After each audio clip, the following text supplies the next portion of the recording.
It's a raccoon with a talk show slinging culture facts you might not know. From the biggest flops to the greatest hits, this is Trash Can Tidbits.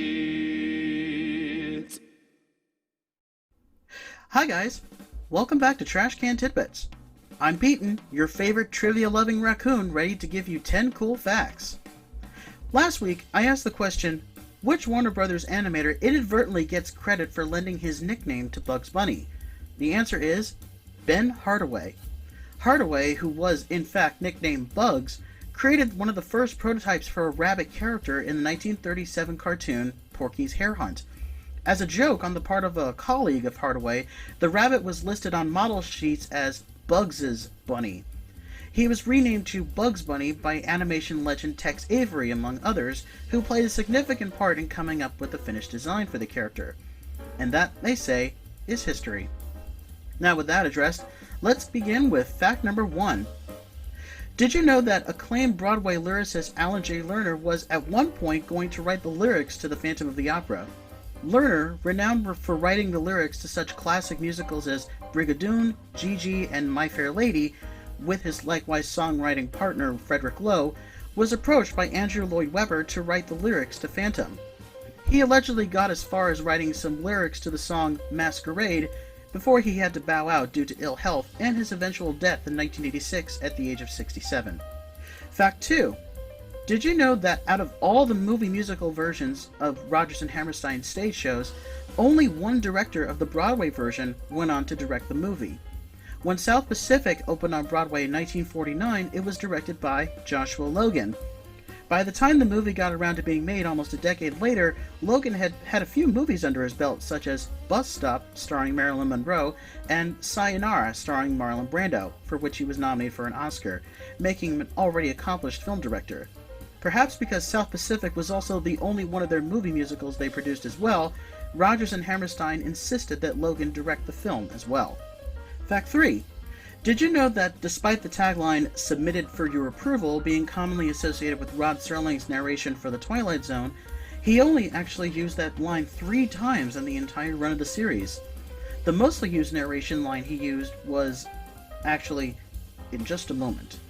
The line, "Submitted for your approval," has entered the pop culture mainstream nonetheless, even being used for the Nickelodeon show, Are You Afraid of the Dark? Fact 4. Did you know that pretty much all of Marlon Brando's performance as the Mad Colonel Kurtz in Apocalypse Now was improvised? Francis Ford Coppola had based Apocalypse Now on the story Heart of Darkness by Joseph Conrad, but apparently Brando had showed up on set unprepared, having never read Heart of Darkness or the movie script, and was massively overweight. Coppola managed to work around Brando by keeping him mostly in shadow so that Kurtz would look very intimidating. Brando even apparently improvised a long speech in his famous scene where he stares down against Martin Sheen's character of Willard and calling him an errand boy. Fact 5. Did you know that British actor Dudley Moore was a replacement for American actor George Segal in 2 movies? Segal was the original choice to star in the comedies 10 in 1979 and Arthur in 1981. Segal actually walked off of 10 because supposedly he disagreed with director Blake Edwards' approach to the script. Dudley Moore ended up becoming a superstar in the process, especially with Arthur earning him an Oscar nomination. Ironically, Moore was replaced by Segal in 1996's The Mirror Has Two Faces. Fact 6. Did you know that the character of Midna in The Legend of Zelda Twilight Princess has legitimate voice acting in that game? The characters did have voice samples, although it's usually the grunting and other exclamational noises background that characters usually make. Midna's speech, on the other hand, although her voice actress is Japanese, is actually spoken in English. The lines are then processed and broken up in the final game to sound like gibberish. Fact 7. Did you know that even though Mike Myers used a Scottish accent to play Fat Bastard in the Austin Powers franchise as well as Shrek, both accents are slightly different? Fat Bastard's Scottish accent is more bombastic and messy, and Shrek's accent is more defined, despite being an ogre. Coincidentally, both Austin Powers, The Spy Who Shagged Me, and the first Shrek film have also used the song I'm a Believer on their respective soundtracks. Fact 8. Did you know that in the movie Zoolander, in the scene where Pruitt, played by David Duchovny, is explaining to Derek Zoolander why male models make the best assassins, Ben Stiller actually forgot his line? Derek simply repeats the line he had said earlier, "But why male models?" What should have been a blooper ended up making the final film when Duchovny stayed in character and replied, "I just told you a moment ago." You know, to tell you the truth, that would be what Derek would say because he's literally that dense, and the line repetition ended up being super hilarious. Fact 9. Did you know that actor Hugh Dancy was one of the many actors considered to play the young Hannibal Lecter in Hannibal Rising? He ultimately didn't get the part, and it went instead to French actor Gaspard Ulliel. A Hannibal origin story ended up not cutting it, no pun intended. Dancy would also later go on to play Will Graham on the Hannibal TV series, so it wasn't all bad for him.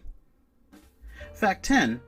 Did you know that actress Sean Young actually got the part of Vicky Vale in the first Batman movie, but then broke her leg while horseback riding before shooting? Kim Basinger was a last-minute replacement. When Young learned that the part of Catwoman had not yet been cast for Batman Returns, she put herself into consideration by crashing a Warner Brothers audition in a homemade Catwoman costume. This whole affair was spoofed in an episode of Tiny Toon Adventures. I actually met Sean Young at New York Comic Con last year, but completely forgot to ask her about the story. But I do believe it. And here's this week's trivia question. The movie The Blues Brothers utilized an amazing supporting cast of famous musicians in cameo roles, from Cab Calloway to Ray Charles to James Brown. Even the legendary Aretha Franklin got in on the action, making a rare acting performance as well as singing her hit song, Think. My question to you is, true or false? Aretha Franklin is not lip-syncing in The Blues Brothers. And there we go for this week. Stay tuned next week for some more fun stuff as always. And don't forget to like, subscribe, share, and ring the bell for future video notifications. Thanks for watching, and I'll see you next time.